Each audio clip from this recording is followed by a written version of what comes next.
If you are on holidays at one of the many charming hamlets on the east coast of Australia, go and find an old local.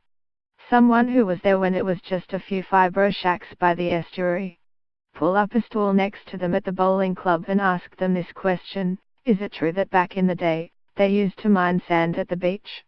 Chances are they'll say yes, so then follow up with this: is it also true that the sand was then sent to Hawaii and used to build Waikiki? Chances are that no matter where you are staying, particularly on the New South Wales coast, they will nod and confirm that yes, back in the 50s, 60s or 70s, Waikiki was built using Australian sand and the best sand was sand from their beach. You will be offered confirmation.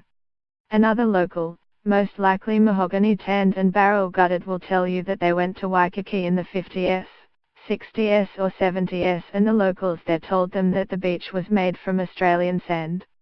Some claim to have seen a sign. Some will say they found in the Hawaiian sand a Foster's bottle top. Foster's then being a popular beer drunk only in Australia and most usually from a brown long neck bottle. During the year, I ran a call-in session on ABC Radio Sydney about myths that are common to many places. All cities around the world that back onto bushland or mountains have local stories about sightings of panthers and leopards that should not be there. They all tell a similar origin story: the cats escaped from a private zoo/circus/US military camp during World War II. So I got the cat story and the one about how on all university campuses there will be a legend involving a mysterious building that is not on the map but houses secret government files or labs. And then I heard from Pete from Port Kembla, who claimed that the Port Kembla dunes were huge until they were mined in the 70s and the sand sent to Waikiki.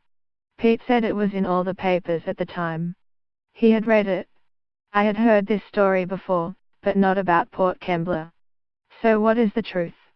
Did sand from all of these places, one of these places or none of these places, end up in Hawaii?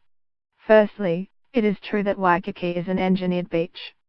I spoke to two experts with truly authentic American names, Dolan Eversole and Chip Fletcher. They are both at the University of Hawaii. Dolan is Waikiki Beach Management Coordinator and Chip is Professor of Geology and Geophysics at the School of Ocean and Earth Science.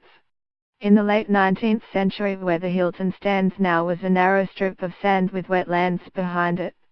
The wetlands were filled with rock and stone from a dredging operation in front of the beach area.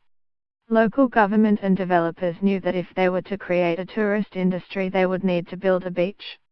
So yes, Waikiki was made with sand from elsewhere. Sand from Los Angeles. There is a plaque on Manhattan Beach, California, commemorating the exporting of their sand. Sand from China. 2 barges arrived only 20 years ago intended for a beach not far from Waikiki. But most of the sand on Waikiki and other engineered beaches in Hawaii comes from, well, Hawaii.